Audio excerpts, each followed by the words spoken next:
Hello दोस्तों, welcome back. कैसे हो आप लोग? आई होप आप सभी लोग अच्छे होंगे और दोस्तों अपने एग्ज़ाम की अच्छे से प्रिपरेशन कर रहे होगे। कल आपका डिज़ाइन थिंकिंग का एग्ज़ाम है और यहाँ पर मैं आप लोगों के साथ में आज शेयर कर रहा हूँ इस वीडियो को, जिसमें हम यूनिट फर्स्ट को पूरा कवर करेंगे, क्योंकि आपका यूनिट फर्स्ट और यूनिट सेकंड तीन ही यूनिट हैं, बट इसमें यूनिट फर्स्ट और यूनिट सेकंड आपका बहुत ज़्यादा इंपॉर्टेंट है। यूनिट थर्ड तो आप ऐसे ही कर ले जाओगे क्योंकि उसमें केस स्टडीज़ है, ठीक है। तो इसके ऊपर भी मैंने वीडियो बना दिया है। और दोस्तों ये आज का वीडियो थोड़ा सा लंबा होगा क्योंकि यहाँ पर यूनिट फर्स्ट को हम सारी चीज़ों को कवर करेंगे, जितनी भी ज़्यादा से ज़्यादा चीज़ें हो सकेंगी उतने अच्छे से कवर करेंगे, बहुत ही शॉर्ट में और बहुत ही ब्रीफ में। तो थोड़ा सा वीडियो लॉन्ग होगा, आप थोड़ा सा पेशेंस रख करके देखिएगा, बट आपको सारी चीज़ें क्लियर हो जाएगी, ठीक है। तो सबसे पहले जो यूनिट फर्स्ट का नाम है वो है इनोवेशन एंड क्रिएटिविटी, ठीक है। तो बात करते हैं दोस्तों क्रिएटिविटी से स्टार्ट करते हैं। क्रिएटिविटी कुछ भी नहीं दोस्तों, क्रिएटिविटी जैसे ही नाम आए तो उसको क्या करना है, आपको अपने दिमाग से सोचना है। जो भी आप सोचते हो ना, जो भी आपका एक तरीके का थिंकिंग प्रोसेस होता है, ये एक तरीके की ब्रेन स्टॉर्मिंग एक्टिविटी होती है।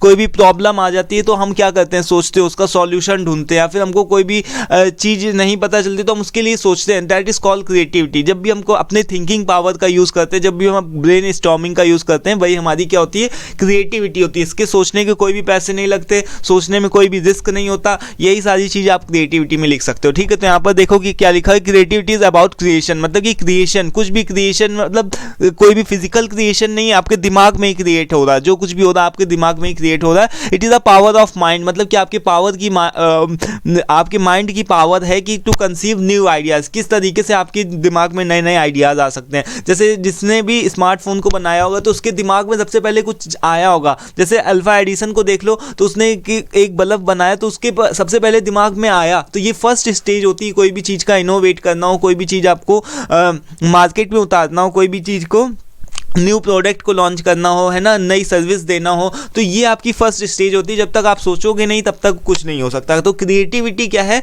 दोस्तों, think out of the box. मतलब ये केवल सब्जेक्ट से ही रिलेटेड टॉपिक नहीं है, सारी चीज़ें अभी हमको इसमें कवर करती है। लाइक कि सोचने पर ही सारी दुनिया टिकी हुई है। अगर जब तक सोचोगे नहीं, यहाँ से अमेरिका चले गए 2 मिनट में सोच करके ही, है ना, यहाँ से हमने कुछ भी ऐसी चीज़ बना ली जो सभी लोगों के लिए बेनिफिट हो, है ना, कुछ भी ऐसा बना दिया, ऑनलाइन प्लेटफॉर्म बना दिया। सारी चीज़ें देखो ना कि ओला, आपकी जितनी भी ओला गाड़ियाँ चलती हैं, या फिर जितने भी ट्रांसपोर्टेशन हो गया, आपका लैपटॉप हो गया, आप अपने आसपास देखो, पंखा है, पंखा में भी किसी ने हवा चलाने का सबसे पहले किसी ने सोचा होगा, तब जाकर के आज हम लोग उसका बेनिफिट ले पा रहे हैं, ठीक है। तो क्रिएटिविटी क्या है, एक तरीके की क्रिएशन है, पावर ऑफ माइंड है। फिर creativity is a thinking process. ये क्या है, थिंकिंग प्रोसेस है जिससे हमारे दिमाग में नए आइडियाज़ आते हैं। First stage of innovation in the business world. कोई भी तरीके की इंडस्ट्री में काम करोगे तो वहाँ पर क्या है कि बहुत सारे इनोवेशन होते हैं, कुछ ना कुछ नया रोज रोज आया ही करता है। तो ये क्या है, फर्स्ट स्टेज है इनोवेशन की। फिर creativity is a brainstorming and blind mind blogging process. Brainstorming मतलब कोई भी प्रॉब्लम आ जाए तो आप उसका क्या करते हो, ब्रेनस्टॉर्म करते हो, उसको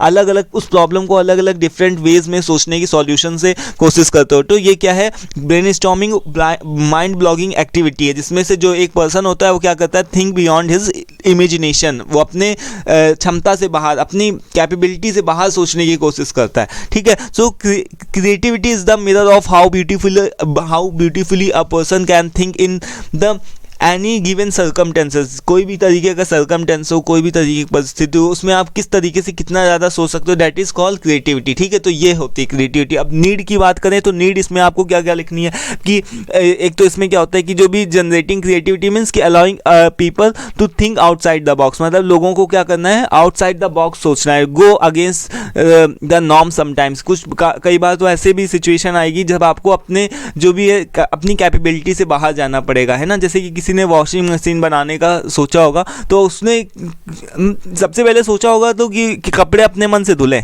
है ना। तो उसके दिमाग में क्या होगा कि मतलब सोचते ही कुछ लोग उसके ऊपर हंसे भी होंगे। तो ये क्या है कि go against the norm sometimes. मतलब कि कुछ बात तो आपको ऐसे ही कुछ भी उल्टा सीधा सोचना पड़ेगा, वहीं से कुछ ना कुछ निकल करके आएगा, ठीक है। तो यही होता है। फिर रिगार्डेस इसका दूसरी नीड ये है कि व्हाट स्टेज ऑफ लाइफ की, किसी भी आप लाइफ की स्टेज में हो, आप स्टूडेंट हो, एक बिजनेस वाइफ हो, कोई भी तरीके के ऑनर हो, ठीक है, ये आपकी डेली एक्टिविटीज़ से रिलेटेड होती है। तो ये आप कहीं पर भी सोच सकते हो, कुछ भी सोच सकते हो। तो क्रिएटिविटी यही होती है। दो इसका इंपॉर्टेंस भी यही है। तो फिर यहाँ पर देखो the importance of creativity is tremendous, मतलब बहुत ज़्यादा है। It helps to make us a problem solver. अगर ये हम क्रिएटिव तरीके से बनते हैं, अगर हमको अच्छे से सोचना आता है तो हम अपने प्रॉब्लम्स को सॉल्व कर सकते हैं, अपनी पर्सनल प्रॉब्लम्स को और अपने जो भी प्रोफेशनल प्रॉब्लम्स हो गए उनको। क्रिटिकल थिंकर बन सकते हैं, गुड डिसीजन मेकर बन सकते हैं, प्रोडक्टिव इन एनी टास्क, ठीक है। फिर यहाँ पर देखो creativity can help a company manage task. अगर कोई भी क्रिएटिव पर्सन होगा तो वो क्या कर सकेगा, अपने जितने भी उसके कंपनी के रिलेटेड टास्क होंगे, अपने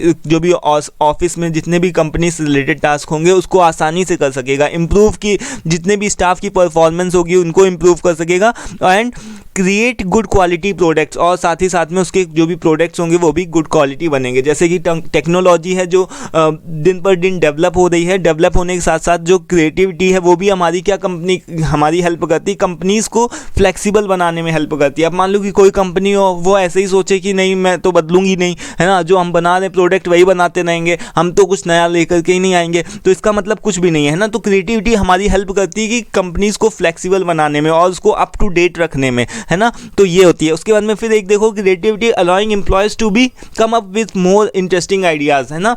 ये भी हमारे जैसे अलग अलग जगह सजेशंस बॉक्स लगे होते हैं, फीडबैक बॉक्स लगे होते हैं, जैसे कंपनी में जाओ, कहीं पर भी जाओ, है ना, किसी भी तरीके की ऑर्गेनाइजेशन में जाओ, वहाँ पर क्या होता है कि सजेशन बॉक्स होता है। तो क्रिएटिविटी का ही मतलब है कि अगर आपके दिमाग में कुछ भी आइडिया आ रहा है तो उसको सजेशन बॉक्स का यूज़ करो, उसको में डालो, कोई पढ़े या ना पढ़े वो अलग बात है। लेकिन यहाँ पर क्या है कि अपने जितने भी इंटरेस्टिंग आइडियाज़ हैं उसको इम्प्रूव करो और ओवरऑल आउटपुट को बढ़ाओ, ठीक है। अपने मतलब एम्प्लॉयज़ की हेल्प करती है क्रिएटिविटी, क्योंकि वो क्रिएटिविटी जो है वो एम्प्लॉयज़ किस तरीके से हेल्प करती है, क्योंकि उनको एम्प्लॉयज़ को वेलकम करती है कि आप नए नए आइडियाज़ के साथ में आइए और कंपनी की ग्रो में हेल्प करिए, ठीक है। तो ये होती है इसकी नीड। तो आने वाला है क्वेश्चन कि क्रिएटिविटी क्या होती है, इसकी नीड क्या होती है, तो ये सब आपको लिखना है। अब टाइप ऑफ क्रिएटिविटी में दोस्तों बात किया जाए तो टाइप ऑफ क्रिएटिविटी में आपकी टोटल 4 टाइप आते हैं, ठीक है। 4 टाइप को मैंने अलग से एक सेपरेट वीडियो में बना करके रखा हुआ है, ठीक है, और यहाँ से ज़्यादा वहाँ पर से आपको डिटेल्स में ज़्यादा मिल जाएगा, ठीक है। तो इसको आप ध्यान से देख लो कि ये 4 टाइप होते हैं, deliberate and cognitive, deliberate and emotional, spontaneous and cognitive, spontaneous and emotional. तो ये 4 टाइप के होते हैं। बहुत ही इंपॉर्टेंट क्वेश्चन है, ठीक है। अलग से सेपरेट वीडियो बना करके रखा हुआ है, लिंक भी डिस्क्रिप्शन बॉक्स में दे दिया जाएगा उस पूरी प्लेलिस्ट का, वहाँ पर से चेक कर लेना, ठीक है। तो यहाँ पर से अभी इसको हम लोग स्किप करते हैं। यहाँ पर देखो इनोवेशन। इनोवेशन क्या है दोस्तों? इनोवेशन का मतलब क्या है? अभी तक हम लोग सोच रहे थे, तो सोचने का कोई भी पैसा नहीं लगता, ना ही कोई रिस्क होता है, ठीक है। बट इनोवेट करने में हमारे क्या होता है, हमको प्रोटोटाइप बनाने में, हमको इनोवेट करने में क्या होता है, पैसे लगते हैं, उसमें हमारी रिस्क भी होती है। जैसे कि किसी का ने भी स्मार्टफोन बनाया होगा तो उसमें सबसे पहले सोचा होगा, ठीक है, तो वो तो सब लोग उसके ऊपर बाकी लोग हंसे भी होंगे। बट यहाँ पर क्या, जब स्मार्टफोन बन करके तैयार हो गया, दैट इज कॉल्ड इनोवेशन। मतलब कि ये क्या है, एक तरीके से प्रैक्टिकल प्रोसेस है कि किसी चीज़ को प्रैक्टिकली करना। लाइक यहाँ पर देखो innovation means to introduce something new, मतलब कि कोई भी चीज़ आए, आपको यही लिखना है इनोवेशन में सबसे पहले कि इनोवेशन का मतलब यही होता है कि introduce something new, that's it. कि कभी भी इनोवेशन का मतलब है यही लिखना है कि introduce something new but it serve some meaning and value. केवल ऐसा नहीं कि कोई भी, जैसे क्रिएटिविटी में क्या था, हम कुछ भी सोच रहे थे, है ना, कभी कदार हमारे ऊपर लोग हंस भी रहे थे और कुछ भी बनाने लगे थे, है ना। तो क्योंकि इनोवेशन के अंदर क्या होता है, हमारे पैसे भी लग जाते हैं, हमारा रिस्क भी होता है, ठीक है, इसमें मनी भी लगती है हमारी। तो हमेशा इसको ध्यान रखना कि जो इनोवेशन होता है दोस्तों वो सर्व सम मीनिंग, मतलब कि उसका कोई ना कोई मतलब होना चाहिए और वैल्यू को भी ये रिप्रेजेंट करना चाहिए। ऐसा नहीं कि आपने कुछ भी बना दिया, है ना, कुछ भी बना दोगे तो आप अपनी जो भी है लागत नहीं निकाल पाओगे। तो इनोवेशन हमेशा वहीं होती है जब क्रिएटिविटी खत्म हो जाती है, वहीं से इनोवेशन का प्रोसेस स्टार्ट होता है। आप सारी चीज़ों को देख लेते हो, उसके प्रोज और कॉन्स को देख लेते हो कि सारी चीज़ें सही बैठ रही कि नहीं, फिर आप इनोवेट करते हो कोई भी चीज़ का। इनोवेट करने में दोस्तों आपकी जो रिस्क होती है वो हाई होती है, तो आपका प्रोडक्ट चलेगा कि नहीं चलेगा, ये सारी चीज़ें इनोवेट के अंदर ही आती है, ठीक है। तो इनोवेशन का मतलब होता है किसी भी चीज़ को नई इंट्रोड्यूस करना, बट वो जो नई चीज़ है वो उसका मतलब बनना चाहिए, कुछ ना कुछ मतलब होना चाहिए और वैल्यू भी होना चाहिए। तो ये सेकंड स्टेज है और काफ़ी इंपॉर्टेंट स्टेज है, ठीक है। तो यहाँ पर देखो कि innovation is a process of converting theory into the action. अभी देखो हम लोग क्या कर रहे थे, मतलब थ्योरीज को लिख रहे थे, मान लो कि हमने क्रिएटिविटी भी करी तो चीज़ों को लिखा, अलग अलग तरीके से प्रॉब्लम को सॉल्व करने की कोशिश कर रहे थे। बट अभी यहाँ पर क्या, हमको एक्शन से काम लेना, हमको प्रैक्टिकल काम करके देखना है, ठीक है। उसके बाद में देखो, creativity is the ability to conceive something unpredicted, original and unique. On the other hand, innovation is the act of putting that unique concept into the practice, ठीक है। ये क्या है, क्रिएटिविटी का क्या मतलब होता है कि ये अनप्रेडिक्टेड होता है, मतलब कि जो क्रिएटिविटी होती है वो क्या होती है, अनप्रेडिक्टेड होती है। किसी ने भी ऐसा कुछ पहले सोचा ना हो, ठीक है। कोई भी कुछ ना कुछ ओरिजिनल, कुछ ना कुछ यूनिक सोचना, वही हमारी क्या होती है, क्रिएटिविटी होती है। बट जो इनोवेशन होता है वही क्या होता है कि उन्हीं यूनिक आइडियाज़ को, उन्हीं ओरिजिनल आइडियाज़ को, अनप्रेडिक्टेड आइडियाज़ को क्या करना, एक्शन के अंदर कन्वर्ट कर देना, यानी प्रैक्टिकल में, प्रैक्टिस में लेकर के आना, दैट इज कॉल्ड इनोवेशन, ठीक है। फिर यहीं पे देखो, innovation is an act of application of new ideas of which create some value for the business organisation, government and society as well. केवल आप अपने लिए तो इनोवेट करोगे नहीं, कोई भी नया प्रोडक्ट लॉन्च करोगे तो आपको वो जो भी नया प्रोडक्ट होना चाहिए वो आपकी बिजनेस ऑर्गेनाइजेशन को भी प्रॉफिट देना चाहिए, गवर्नमेंट को भी प्रॉफिट देना चाहिए, आपकी आसपास की सोसाइटी को भी प्रॉफिट देना चाहिए। अब देखो, जैसे आरओ बनाने वाली मशीन है, तो उसने क्या किया कि पानी देखा कि सब जगह पर वाटर पॉल्यूशन बहुत हो रहा है और लोग गंदा पानी पिए, तो उसने क्या किया, ऐसी चीज़ को इनोवेट किया जो कि सोसाइटी की हेल्प कर रही है। तो हमेशा जो इनोवेशन होता है इन सारी चीज़ों को ध्यान में रख के किया जाता है कि बिजनेस ऑर्गेनाइजेशन को भी प्रॉफिट होना चाहिए, गवर्नमेंट को भी प्रॉफिट होना चाहिए, आपकी सोसाइटी के आसपास के लोगों को भी प्रॉफिट होना चाहिए, तभी वो जो इनोवेशन होगा वो सक्सेसफुल होगा और तभी आप उससे पैसे जो भी आपने लागत लगाई है उसको निकाल भी पाओगे, ठीक है। यहाँ पर दोस्तों पैसे भी लगते हैं, तो पैसों को निकालना भी आपका काम होता है। फिर यहाँ पर देखो, better and smarter way of doing anything, ठीक है। इनोवेशन का ये भी मतलब होता है कि कुछ भी चीज़ बेटर वे में और स्मार्टर वे में करना, doing anything is innovation. It could be the introduction of new technology, चाहे वो आपकी न्यू टेक्नोलॉजी हो, न्यू प्रोडक्ट लाइन हो, न्यू मेथड ऑफ प्रोडक्शन हो, and improvement in existing product, कोई भी नया प्रोडक्ट चल रहा हो। जैसे फ़ोन पे देखो कितने नए दिन पे दिन क्या हो रहा है, डेवलपमेंट, चेंजमेंट आते ही चले जाते हैं ना। तो वो क्या है कि वो क्या है, हमारे मतलब कोई भी प्रोडक्ट है, सबसे पहले तो किसी ने कार बनाई होगी, तो कार बना करके उसने बस चला दिया, ठीक है। तो ये क्या होगा, एक स्टेप हो गया। फिर किसी ने सोचा होगा नहीं इसके अंदर तो म्यूजिक सिस्टम भी होना चाहिए, वो भी क्या है, एग्जिस्टिंग प्रोडक्ट है, बट उसी के अंदर देखो भी इनोवेशन देख रहे हो कि उसके अंदर देखो म्यूजिक सिस्टम भी लग गया। फिर किसी ने सोचा कि नहीं उसके अंदर एसी भी होना चाहिए, एसी भी लग गया, है ना। तो इस तरीके से देख रहे हो, फीचर्स पे फीचर्स क्या होता है, बढ़ते जा रहे हैं कोई भी एग्जिस्टिंग प्रोडक्ट के। ये सब किसकी वजह से हो रहा है, इनोवेशन, किसी ने सोचा और किसी ने इसको किया, तो वही है हमारा इनोवेशन, ठीक है। आई होप कि क्लियर हो गया होगा। अब इसका भी नीड देख लो, इसका भी नीड यही है कि when a company fail to innovate and change the needs its customer, employer and the community large at large can suffer all, मतलब large can suffer ऑल सफ़र, मतलब कि यहाँ पर जो लिखा हुआ है इसका मतलब ये है कि अगर देखो कोई भी कंपनी होती है, अगर वो कोई भी कंपनी है वो इनोवेट नहीं कर रही है, अगर उस कोई भी नए चीज़ों को अडॉप्ट नहीं कर रही, नई नई चीज़ों को, टेक्नोलॉजी को नहीं अडॉप्ट कर रही, वो तो अपने में अड़ी हुई कि नहीं तो हम जो बना दे वही बनाते रहेंगे, तो उसके कस्टमर्स को क्या होगा, जो कस्टमर होगा वो सफ़र करेगा। अब जब कस्टमर होगा वो सफ़र करेगा तो कस्टमर जो होगा वो कंपनी के प्रोडक्ट खरीदेगा नहीं, ठीक है। तो उसकी वजह से एम्प्लॉयज़ को भी सफ़र करना पड़ेगा। जब प्रोडक्ट नहीं बिकेंगे तो इनकम कहाँ से होगी, है ना। जब आपकी कंपनी की ग्रो नहीं होगी तो एम्प्लॉयज़ को भी क्या करना पड़ेगा, सफ़र करना पड़ेगा, क्योंकि उनकी पेमेंट नहीं बढ़ेगी, और जब वो पेमेंट नहीं बढ़ेगी तो जो भी पूरी कम्युनिटी है, मतलब जो भी आपकी कम्युनिटी है, जो भी आपकी ऑर्गेनाइजेशन है, वो भी क्या होगी, एक तरीके से डूबी समझो। फिर यहाँ पर देखो सेकंड नंबर पे क्या है कि creativity provides new ideas for quality improvement, मतलब जो इनोवेशन, क्रिएटिविटी क्या हमको प्रोवाइड करती है, क्वालिटी इंप्रूवमेंट्स प्रोवाइड करती है इन ऑर्गेनाइजेशन में, और जो इनोवेशन होती है वो क्या करती है, हमारी put these ideas into the action, ठीक है। ये चीज़ मैं बता ही चुका हूँ। फिर यहाँ पर देखो without innovation there is not anything new, है ना, there is not anything new. अगर इनोवेशन नहीं होगा तो कोई भी चीज़ नई नहीं होगी, और जब तक कुछ भी नया नहीं होगा तो कोई भी प्रोग्रेस नहीं होगी, ठीक है। तो इनोवेशन इस तरीके से भी हमारी हेल्प करती है। Innovation is important because of its only way that you can differentiate your product and service from the others. अब देखो इनोवेशन जो होती है वो हमारी किस तरीके से हेल्प करती है, इनोवेशन से आप अपने प्रोडक्ट को अलग दिखा सकते हो। अब देखो एप्पल के फ़ोन क्यों अलग होते हैं, क्योंकि उसमें अलग फीचर्स हैं और इस वजह से ही वो ज़्यादा से ज़्यादा चार्ज करती है ना। तो यहाँ पर क्या है कि अपने प्रोडक्ट को अगर आपको अलग दिखाना है तो उसके लिए आपको अलग अलग सारी चीज़ों को, इनोवेशन को भी रखना पड़ेगा, ठीक है, अपने कंपटीटर्स से।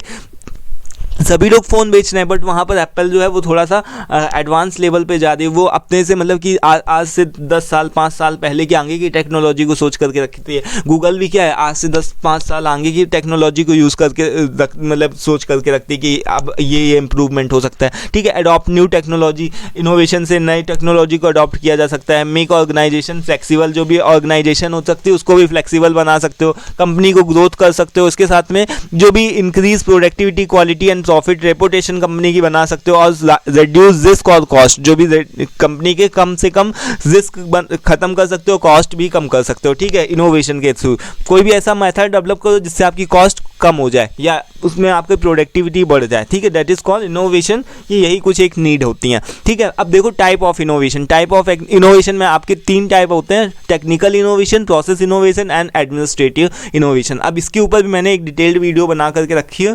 ठीक है, 10-5 मिनट की वीडियो को देख लेना जा करके उसको अच्छे से। ठीक है, तो यहाँ पर देखा जाए difference between innovation and creativity. अभी तक ये नहीं समझ में आया तो कुछ नहीं आया मान लो, है ना। तो डिफरेंस क्या है दोस्तों, यहाँ पर से आप देख सकते हो, अच्छे से पढ़ सकते हो। अगर आपको मीनिंग समझ में आ गया है कि इनोवेशन क्या होता है, क्रिएटिविटी क्या होती है, तो आप इसका डिफरेंस भी क्लियर कर ले जाओगे। ठीक है, अभी देखो यहाँ पर इसके बीच में यही चीज़ का डिफरेंस है, बट वहाँ पर टेबुलर फॉर्म में। तो यहाँ पर एक बार इसको देख लो, मैं आप लोगों को बता देता हूँ। जैसे कि जो एक्शन है इसमें देखा जाए तो जो क्रिएटिविटी होती है वो क्या करती है, डिलीवरिंग यूनिक आइडियाज़, मतलब कि कोई भी यूनिक आइडियाज़ को लेकर के आना, कुछ भी नया सोचना। ठीक है, और इनोवेशन क्या होता है कि वही यूनिक आइडियाज़ को रियलिटी में चेंज करना। ठीक है, शार्क टैंक तो कुछ लोग देखते होंगे ना, तो वहाँ पर से सबको पता है कि कोई ना कोई सबके दिमाग में आइडिया आता है, और दिमाग में आइडिया आता है तभी वो लोग इनोवेट करके कुछ ना कुछ प्रेजेंट करते हैं। ठीक है, तो यहाँ पर क्या है कि मेजरेबल, मेजरेबल का मतलब कि हार्ड टू मेजर। इसको हमको क्या कर सकते हैं, क्रिएटिविटी को मेजर नहीं कर सकते, क्योंकि ये माइंड की एक्टिविटी होती है, किसी के दिमाग में क्या चल रहा है किसी को क्या पता। ठीक है, बट इसके अंदर क्या है कि इसको हम मेजर कर सकते हैं, क्योंकि ये सारी जो भी चीज़ें होती हैं फिजिकल होती हैं, हमको चीज़ें दिखती हैं कि कार बनी है, अगर कोई कार के अंदर एसी लगी है तो एसी लगी है। ठीक है, तो इसको हम लोग मेजर कर सकते हैं, बट इसको हम लोग क्रिएटिविटी को मेजर नहीं कर सकते। कोई भी आदमी अपने दिमाग से क्या खेल खेल रहा है हम नहीं जान सकते। फिर यहाँ पर देखो लाइबिलिटी, इसकी अगर लाइबिलिटी की बात करी जाए तो इसमें क्या है कि इसमें कोई लाइबिलिटी होती ही नहीं है ना, जस्ट सो ये एक तरीके का क्या होता है, एक तरीके का आइडिया ही होता है, बट इसकी लाइबिलिटी को चेक किया जा सकता है। जो इसकी इनोवेशन की जो भी लाइबिलिटी होती है उसको चेक किया जा सकता है, क्योंकि ये रियलिटी में जो भी आइडियाज़ होते हैं उनको पुट किया जाता है। ठीक है, तो लाइबिलिटी का मतलब कि आप उसको चेक कर सकते हो कि ये चलेगा प्रोडक्ट कि नहीं चलेगा आपका मार्केट में, है ना। फिर एक्सप्रेशन, एक्सप्रेशन का मतलब कि not every creativity confirms to innovation. आपकी जो भी हर एक क्रिएटिविटी होगी, आपने कुछ भी सोचा तो वो हर एक चीज़ इनोवेशन नहीं है, बट हर एक इनोवेशन किसका रिजल्ट होता है, क्रिएटिविटी का ही रिजल्ट होता है। ठीक है, फिर यहाँ पर प्रोसेस देखो, प्रोसेस जो भी होता है इसको आप सोचते हो तो इमेजिनेटिव होता है, बट यहाँ पर क्या है प्रोडक्टिव। अगर आप कोई भी चीज़ एक्शन में करते हो तो वही क्या है, प्रोडक्टिव है। फिर यहाँ पर देखो इसका क्या लिखा हुआ है यहाँ पर, तो क्वांटिफाइबल, क्वांटिफाइबल का मतलब दोस्तों होता है कि मतलब इसको आप माप सकते हो कि नहीं, मतलब इसको नाप सकते हो कि नहीं। तो यहाँ पर क्रिएटिविटी को कैसे नापोगे, जब ये किसी के दिमाग में चल रहा है तो इसको कैसे नापोगे, बट हाँ इसको इनोवेशन को आप मेजर कर सकते हो। ठीक है, फिर यहाँ पर रिलेटेड टू, देखो रिलेटेड टू, ये दोनों पॉइंट सेम ही है, मेजरेबल और क्वांटिफेबल, तो इसको ध्यान रखिएगा। अगर इसको चाहो तो आप काट भी सकते हो। ठीक है, तो यहाँ पर देखो रिलेटेड टू, किस चीज़ से रिलेटेड होता है, थिंक समथिंग न्यू। इसमें मतलब क्या ऐसा कुछ नया सोचना हो, इसमें क्या इंट्रोड्यूस समथिंग न्यू, मतलब कुछ ले करके आना मार्केट में, उसको प्रैक्टिकल चीज़ों को अप्लाई करके दिखाना। फिर मनी कंजप्शन, इसमें तो जब सोचने के कोई भी पैसे लगते ही नहीं है, बट हाँ कोई भी चीज़ अगर आप बनाओगे, किसी चीज़ का प्रोटोटाइप बनाओगे तो उसके तो पैसे लगेंगे ना, तो मनी इसमें नहीं लगती, क्रिएटिविटी में मनी नहीं लगती बट इनोवेशन में लगती है। फिर रिस्क की बात की जाए तो रिस्क इसमें क्रिएटिविटी में नहीं लगती। रिस्क क्या होगी, जब आप कुछ सोचोगे उसका में कोई रिस्क ही नहीं है, बट अगर आप उसको प्रैक्टिकल करके देखोगे तो उसमें रिस्क भी है, आपका प्रोडक्ट डूब भी सकता है, आपके पैसे भी चले जा सकते हैं, कोई उसको एक्सेप्ट करेगा कि नहीं करेगा, सारी चीज़ों का रिस्क होता है। ठीक है, तो आई होप ये इसका डिफरेंस भी क्लियर होगा। तो अब देखते हैं दोस्तों डिज़ाइन थिंकिंग। फाइनली हम लोग डिज़ाइन थिंकिंग के ऊपर आ चुके हैं। अभी तक हम लोगों ने क्या केवल बात करी है इनोवेशन और क्रिएटिविटी, इन्हीं दोनों टर्म के ऊपर ही इतनी सारी कहानी थी। अब तो बात आई है दोस्तों डिज़ाइन थिंकिंग की। तो डिज़ाइन थिंकिंग को अगर दोस्तों बहुत ही सिंपल वे में रखा जाए ना तो कुछ भी नहीं होता है। ये एक तरीके से क्या है कि प्रॉब्लम सॉल्विंग टेक्निक है, पीएसटी, इसको ध्यान रखना। पीएसटी डिज़ाइन थिंकिंग क्या होती है दोस्तों, पीएसटी का नाम ध्यान रखना, प्रॉब्लम सॉल्विंग टेक्निक। कोई भी बड़ी से बड़ी प्रॉब्लम आ जाए उसको आपको क्या करना है, उसको टेक्निक पता होनी चाहिए आपको क्या किस तरीके से सॉल्व करने की। तो यही होती है बस डिज़ाइन थिंकिंग, बस इतना सा ध्यान रखना। और बाकी तो कहानी अभी आप यहाँ पर पढ़ ही रहे हो, क्या है कि to put it very simple, design thinking is creative problem solving process. ये क्या है, प्रॉब्लम सॉल्विंग प्रोसेस है। जैसा मैंने बताया ना, कोई भी प्रॉब्लम होगी उसको सॉल्व करोगे। Focuses on the understanding and meeting with the people's need, मतलब कि जो भी लोग हैं उनके पीपल की नीड को आइडेंटिफाई करना कि लोग क्या चाहते हैं और उसके पर्सपेक्टिव से देखना। जैसे कि मान लो कि कोई भी हॉस्पिटल है, हॉस्पिटल में पेशेंट्स की क्या समस्या हो सकती है, तो पेशेंट को नहीं आपको वो करना है कि पेशेंट की तो अरे समस्या बनी रहती है, पेशेंट को तो क्या है रहना, पेशेंट की तरफदारी करनी, पेशेंट के पॉइंट ऑफ व्यू से देखना है। तो यही क्या होता है, पीपल के नीड से, मतलब उनकी क्या डिमांड है, लोगों की क्या डिमांड है, इस चीज़ से देखना है। डिज़ाइन थिंकिंग का मतलब यही होता है कि कोई भी प्रॉब्लम को सॉल्व करना और जो भी एंड यूज़र है आपका, जो कंज्यूमर है, उसकी नीड को आइडेंटिफाई करना। फिर यहाँ पर देखो क्या है कि concern with solving most complex problem, मतलब कि ये जो डिज़ाइन थिंकिंग का मतलब क्या होता है, जब प्रॉब्लम सॉल्विंग टेक्निक है तो जितनी भी कॉम्प्लेक्स प्रॉब्लम्स होती हैं वो किसके थ्रू सॉल्व की जाती हैं, डिज़ाइन थिंकिंग के थ्रू सॉल्व कर जाती है। So it is a solution based process intent to help and please the customer, मतलब कि जो है इसका मतलब क्या है कि आपका जो सीधा सा है कि सॉल्यूशन प्रोवाइड करना, और इसका जो इंटेंट होता है, जो इसका मकसद होता है, यही होता है कि हेल्प करना, लोगों को, कस्टमर को अपने प्लीज करना। ठीक है, it focuses on humans first and understand people's need and come up with effective solution to meet those needs, है ना। मतलब यहाँ पर क्या है कि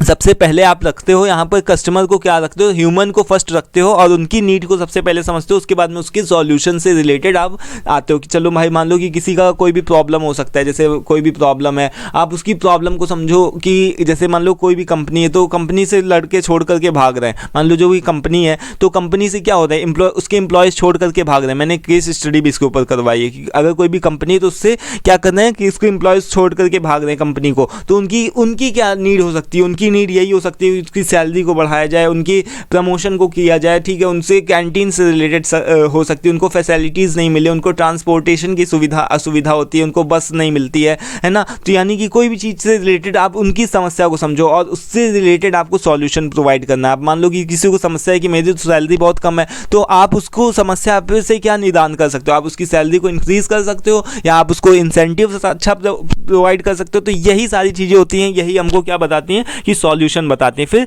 the core element of design thinking, इसमें 4 आपके एलिमेंट होते हैं। ठीक है, अंडरस्टैंडिंग, सबसे पहले पीपल की अंडरस्टैंडिंग करो, उसके बाद में उनके जो भी है उनको एक्सप्लोर करो कि किस तरीके से उनकी प्रॉब्लम क्या है, तो उसके क्या सॉल्यूशन हो सकते हैं, और उस सॉल्यूशन को आप फिर प्रोटोटाइप, मतलब उसको प्रैक्टिकल करके देखोगे और फिर देखोगे कि उसमें इवेलुएट हो रहा है कि नहीं, मतलब कि उसका इवेल्युएशन देखोगे कि वो सही से जो भी आपने प्रोटोटाइप बनाया है या जो भी आपने सॉल्व करने के लिए आपने जो भी सॉल्यूशन दिया है वो इवेलुएट हो रहा है कि नहीं हो रहा है। ठीक है, तो यही इसके 4 कोर एलिमेंट्स होते हैं। अब देखा जाए प्रोसेस ऑफ डिज़ाइन थिंकिंग के तो टोटल 5 होते हैं। ठीक है, इसके ऊपर मैंने सेपरेट वीडियो बना करके रखा हुआ है, आप चाहो तो देख सकते हो, बट यहाँ पर एक बार फिर से मैं बता देता हूँ कि कोई भी प्रॉब्लम आएगी तो आप सबसे पहले क्या करोगे, उसको एम्पैथाइज करोगे। यही दोस्तों ये बहुत बहुत बहुत एकदम मतलब इंपॉर्टेंट क्वेश्चन है। ठीक है, ये प्रोसेस ऑफ डिज़ाइन थिंकिंग का, कोई भी प्रॉब्लम आएगी आप उसको यूज़र के पॉइंट ऑफ व्यू से, कंज्यूमर के पॉइंट ऑफ व्यू से एम्पैथाइज करोगे, सामने वाले की समस्या को समझोगे। उसके बाद में डिफाइन मतलब कि उसकी प्रॉब्लम को समझोगे और उसको किस तरीके से सॉल्व किया जा सकता है, ये सारी चीज़ों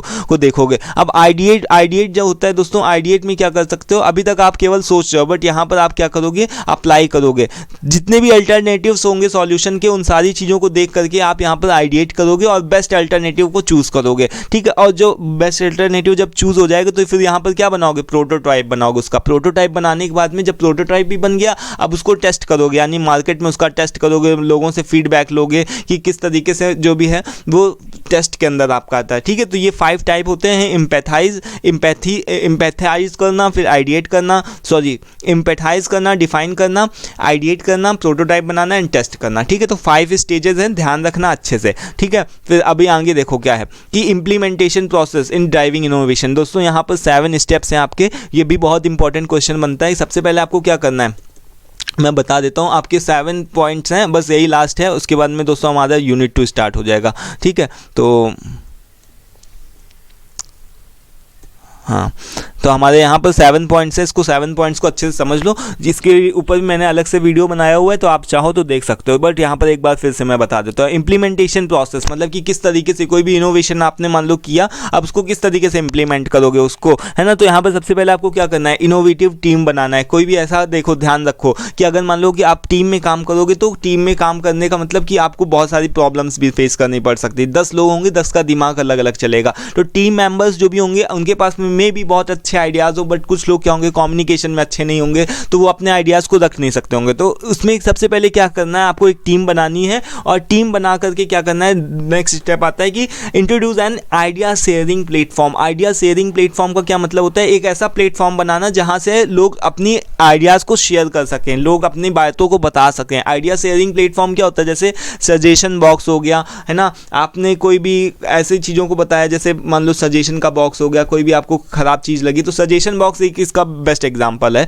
कि आइडिया शेयरिंग प्लेटफॉर्म कि अगर मान लो आपके दिमाग में कोई भी आइडिया है तो आप किस तरीके से उसको सजेस्ट करोगे लोगों को। तो आइडिया शेयरिंग प्लेटफॉर्म इसका एक बेस्ट एग्जांपल और भी लेते हैं, जैसे जो भी है डेल होता है या फिर गूगल, देखो गूगल होता है ना, तो वो क्या करता है, ब्राउन बैग लंचेस को प्रोवाइड करता है। जो कोई भी सजेशन को प्रोवाइड करेगा, चाहे वो अच्छा हो चाहे वो बुरा हो, है ना, मतलब सजेशन होना चाहिए, चाहे वो ठीक हो, कुछ भी काम का हो या ना हो, तो उसको ब्राउन बैग लंचेस प्रोवाइड करता है गूगल, है ना, कि उसको ये चीज़ देता है कि मतलब दोस्तों यहाँ पर मैंने गलत बता दिया। यहाँ पर ब्राउन बैग लंचेस जो है वो गूगल नहीं प्रोवाइड करता है, एचपी के जैसे जो भी लैपटॉप की कंपनी होती है ना, एचपी ब्रांड प्रोवाइड करता है अपने एम्प्लॉयज़ को। क्या प्रोवाइड करता है, ब्राउन बैग लंचेस प्रोवाइड करता है। चाहे वो आपका सजेशन किसी भी तरीके का हो, सही हो गलत हो या फिर कोई काम का हो या ना हो, अगर आपने कोई भी सजेशन दिया उसके लिए आपको एक लंच फ्री मिलेगा। ठीक है, तो ये होता है introduce an idea sharing platform. उसके बाद में आपको एक आइडिया शेयरिंग प्लेटफॉर्म को इंट्रोड्यूस करने के बाद में एक ऐसी screening process for all the ideas. Screening process का मतलब कि जितने भी आइडियाज आए हैं उसका क्या किया जाए, स्क्रीनिंग किया जाए। स्क्रीनिंग का मतलब कि सभी लोगों के सामने उस आइडियाज़ को रखा जाए। वो आपकी मीटिंग हो सकती है, वो आपकी ऑनलाइन मीटिंग हो सकती है, या फिर आप कोई भी सेमिनार को कंडक्ट करवा सकते हो जहां पर से आपके पास में जितने भी आइडियाज़ हैं उन सारे आइडियाज़ को आप सभी लोगों के सामने दिखाओगे। इस स्टेज में आकर के आप क्या करोगे, क्रिएट अ स्क्रीनिंग प्रोसेस, मतलब स्क्रीनिंग प्रोसेस, लोगों के सामने सभी लोगों के आइडियाज़ को बताओगे कि ये आइडिया इनकी तरफ से आया, ये आइडिया इनकी तरफ से आया है। ठीक है, तो इससे क्या होगा कि लोग, अगर किसी का आइडिया सपोज कि अच्छा भी है, बट उसके जो भी क्वेश्चन आंसर की सीरीज होगी तो उसमें क्या होगा कि और भी ज़्यादा अच्छे से उस आइडिया को बहुत ही अच्छे से आइडेंटिफाई किया जा सकता है, यानी कि उसके ऊपर वर्क किया जा सकता है अगर आइडिया शेयरिंग प्लेटफॉर्म होगा तो। ठीक है, उसके बाद में 4th नंबर स्टेप आता है कि employ innovation advocates. Employ innovation advocates का मतलब होता है कि कुछ एक एक्सपर्ट्स को हायर करो जो कि किसी भी तरीके के, अब मान लो कि सपोज कि कोई भी एक तरीके का आपने वो बनाया कि चलो ठीक है इस आइडिया के ऊपर वर्क करना है। अब इस आइडिया के ऊपर वर्क करने के लिए क्या होगा कि यहाँ पर क्या होगा, एक एक्सपर्ट आपके लिए दिया जाएगा, आपको एक एक्सपर्ट प्रोवाइड किया जाएगा जो कि उस आइडिया के ऊपर अच्छे से अच्छे तरीके से काम करेगा। ठीक है, तो एम्प्लॉय इनोवेशन एडवोकेट्स। उसके बाद में इनकरेज कोलैबोरेटिव एक्सपेरिमेंटेशन। इसके साथ ही साथ में आप लोगों को भी उत्साहित करोगे कि बाकी के सभी लोग भी क्या होंगे कि वो इन्वॉल्व होंगे, वो भी लोग क्या करेंगे, इन्वॉल्व होकर के अपने कुछ ना कुछ आइडियाज़ को प्रोवाइड करने के लिए उनको भी इनकरेज करोगे आप। ठीक है, फिर यहाँ पर देखो कि communicate with your employees. Communicate लोगों के साथ में, अपने एम्प्लॉयज़ के साथ में कम्युनिकेट करोगे कि ये आइडिया अच्छा था, है ना, ये इसमें ये इम्प्रूवमेंट की ज़रूरत है, और उनसे भी ये चीज़ पूछोगे कि किस तरीके से इसमें और भी चीज़ों को इम्प्रूवमेंट किया जा सकता है। इससे एम्प्लॉयज़ को क्या लगेगा कि वो भी एक तरीके से कंपनी का ही पार्ट है। अगर उनसे उनके आइडियाज़ को लिया जाएगा ना, तो किसी भी, अगर मैं आपसे आपके आइडियाज़ को लूँ, ठीक है, तो उससे भी क्या होगा कि उससे भी आपका जो भी होगा मोटिवेशन भी बढ़ेगा, आपका भी कुछ आगे नया करने का मन करेगा, आप इन्वॉल्व हो गए, आपको भी ऐसा लगेगा कि नहीं मैं भी इसका एक पार्ट हूँ, है ना, तो कंपनी का एक पार्ट हूँ। फिर यहाँ पर 7th स्टेज आती है कि be specific with your communication.